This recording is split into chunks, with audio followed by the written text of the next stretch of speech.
cara berpikir. Ada perempuan cantik sering merengut, pecintanya ya banyak, dianggap pemikir serius. Tapi kalau baru gedeng namanya ya merengut, bukan pemikir. Orang senyum itu kita seneng gitu. Tapi kalau baru gak seneng, murahan guyu. Itu jadi manusia itu unik. Hanya sama, tapi cara nganalisis. Kembali ke kultur. Kiai Jawa itu kiai yang bisa modifikasi kultur.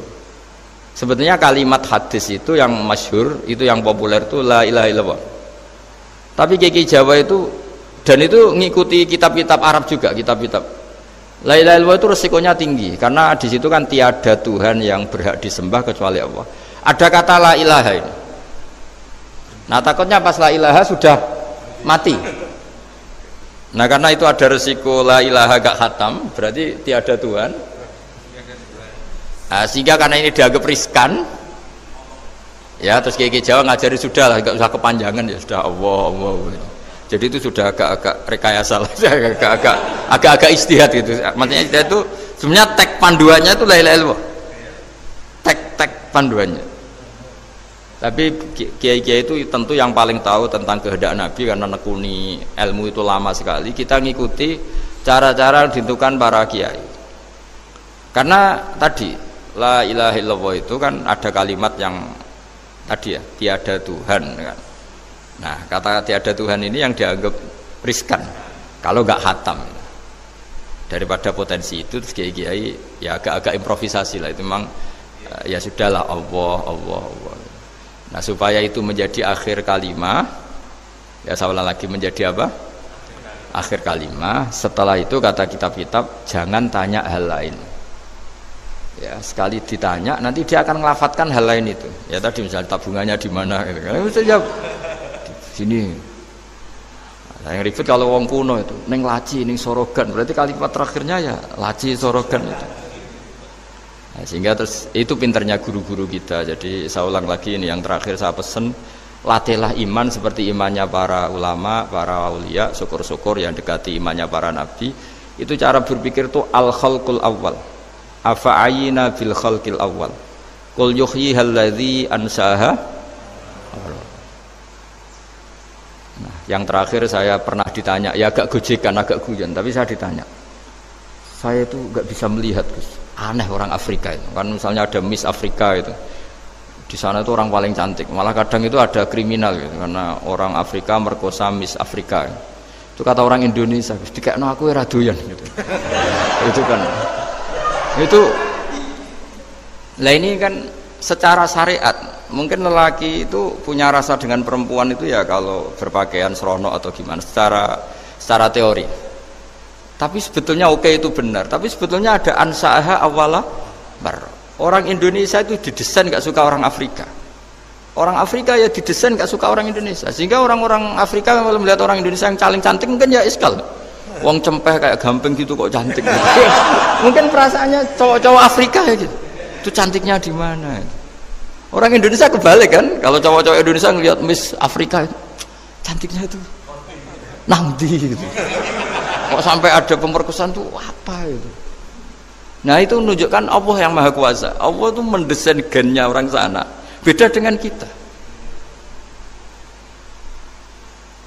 Ya itu bukti bahwa Allah itu nggak bisa, ya sudah semuanya itu Allah yang mendesain. Itu bukti bahwa manusia itu bisa apa di depan orang kayak Afrika kok disuruh bilang cantik, kita kan protes. Cantiknya di mana? Mungkin orang sana juga protes ke kita.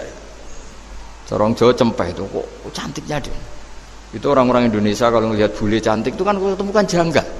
Orang-orang Jogja bule wayune nang ndi gitu, kulite gitu kan, sama mereka juga bilang kita mungkinnya seperti itu.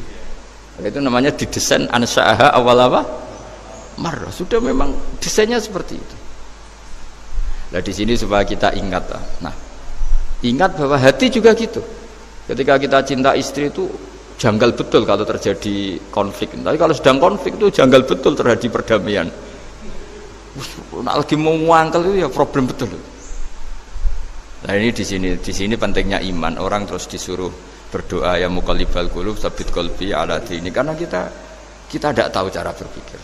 Ada perempuan cantik sering merengut, pecintanya ya banyak, dianggap pemikir serius. Tapi kalau baru gedeng namanya ya merengut, bukan pemikir. Orang senyum itu kita seneng gitu. Tapi kalau baru gak seneng, murahan guyu. Itu jadi manusia itu unik. Hanya sama, tapi cara nganalisis beda. Tinggal sedang seneng apa enggak. Lucu kan? Ada orang anteng di rumah itu kalau lagi seneng ya, oh itu anteng nggak banyak ngeluyur. Tapi baru gak seneng, seneng ngomah ya nganggur. Nah, itu kita tidak pernah tahu. Kita simpulkan apa itu tidak pernah tahu. Makanya wisata, pernah ada orang wisata datang ke sini tak nasihatin.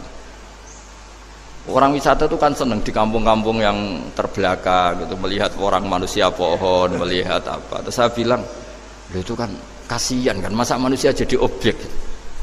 Bahkan bayangannya ya kalau mereka jadi modern jadi gak menarik kan. Padahal kita yang orang pendidikan kan inginnya mereka terentas lah dari kultur itu. Ya itu kan gak sambung kan. Yang satu bilang unik, masyarakatnya masih unik, masih naik-naik pohon. Tapi bagi orang pendidikan kan tersiksa kan, ini bangsa kita, warga kita kok masih seperti itu. Makanya orang wisata itu nasihati, kamu kesana itu niat melihat apa niat mengentas? Kalau niat mengentas tak jamin ada pahala. Bagus, mau niat mengentas katanya. Niatnya baru sekarang apa mulai dulu-dulu? Baru sekarang. Ya ini cerita dari manusia itu semudah itu, Pak. Nah, setelah kamu ngaji ini, kamu tidak akan janggal terhadap kenapa Nabi itu begitu santai. Ketika tadi makanan misalnya satu wadah itu cukup untuk orang 300. Sampai Jabir yang ngundang Nabi kan hanya kambing kecil, cukup orang 6. Ternyata Nabi ngajak orang 300 lebih. Tapi Nabi bilang ya sudah semuanya makan cukup. Kata-kata Nabi kan, zaman dulu belum ada beras, belum ada Allah itu bisa kok mengenyangkan malaikat tanpa makan gitu. Susahnya apa ngenyangkan manusianya dengan nasi sedikit itu ya Nabi ya santai aja, semuanya kenyang santai. Ya ini itu iman-iman yang sudah benar-benar awal amarah, sudah Allah tidak harus terdikte oleh nasi. Kalau nasi sedikit harus cukup orang sedikit, kalau banyak harus orang banyak. Allah tidak perlu kena aturan itu semua, tidak perlu. Misalnya ini Tuhan kata kok kamu atur itu gimana, tidak bisa. Ya Pak Bakarangkahnya ngaji ini insya Allah Anda setelah baca mukjizat keramat itu tidak istilah. Ya, saya kira demikian. Assalamualaikum warahmatullahi wabarakatuh. Waalaikumsalam warahmatullahi wabarakatuh. Terima kasih sekali Gus Baha atas tausiahnya. Terinfo dari panitia ada ratusan pertanyaan Gus. Tapi ya sudah ditulis panitia 2 pertanyaan ya Gus. Wah banyak betul. 2 Gus. Baik, saya bacakan langsung 2 atau satu-satu Gus? Langsung 2 aja. Baik, pertanyaan pertama dari Pak Andi, perwakilan dari Blora Gus. Perkembangan sekarang ini banyak penyeramah yang muncul, namun terkadang terjadi perbedaan pendapat di antara mereka, sehingga umat yang baru belajar agama seperti kaum milenial menjadi bingung harus mengikuti pendapat ulama yang mana. Bagaimana menyikapi hal tersebut Gus? Pertanyaan pertama. Pertanyaan kedua dari area Solo Gus, dari Ahmadi Nugroho. Bagaimana cara kita berbakti kepada orang tua yang sudah meninggal, di mana semasa hidup orang tua kita pernah meninggalkan sholat? Pernah apa sering? Pernah meninggalkan gampang. Ya. Kalau sering itu. Pertanyaannya, apa yang harus dan sebaiknya kita lakukan sebagai anak Gus? Enggak Gus. Yang ngaji di sini itu banyak ya, mulai yang nekuni bisnis apa saja lah, termasuk yang di Grab ya, termasuk Pak Polisi kadang ya ngaji terus ya nggak apa-apa. Dan semua saya itu termasuk kiai yang nggak pati suka ada pertanyaan, bukan karena apa-apa ya, makanya tak batasi 2. Karena pertanyaan itu biasanya itu dipikir dari rumah, terus tema yang pokok itu gak pati dirungokno, sementing kok iso takok.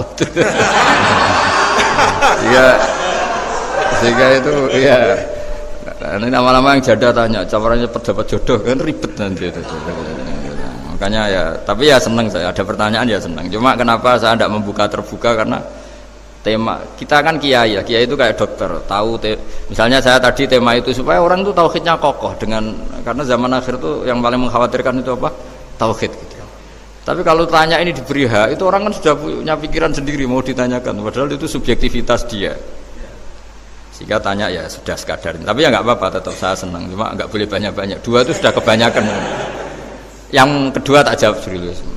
Ketika kita punya orang tua yang punya hutang, itu yang dibahas Nabi itu hutang dulu.